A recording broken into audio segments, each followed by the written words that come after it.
नाशिकमध्ये जाऊन जरांगेंनी भुजबळांना इशारा दिलाय। भुजबळांनी आम्हाला चॅलेंज करू नये, आम्हाला चौथ्यांदा आता चॅलेंज केलं तर आम्ही मंडल कमिशनला चॅलेंज करू असा इशारा जरांगे पाटलांनी दिलाय।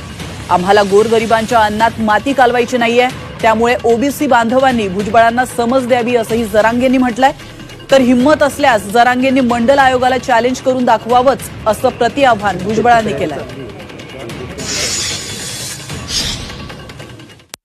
आता मंडल कमिशन चॅलेंज कसा होतो फक्त त्याला एकट्याला माहिती, त्याच्यामुळे तेव्हा आता हे तयारी करणार। कारण रात्री त्याने बघितलं, आम्ही बी हायकोर्टातल्या वकिलांची काल मुंबईत बैठका घेतल्या, त्याच्या लक्षात आलंय की हे काहीतरी करू शकतो।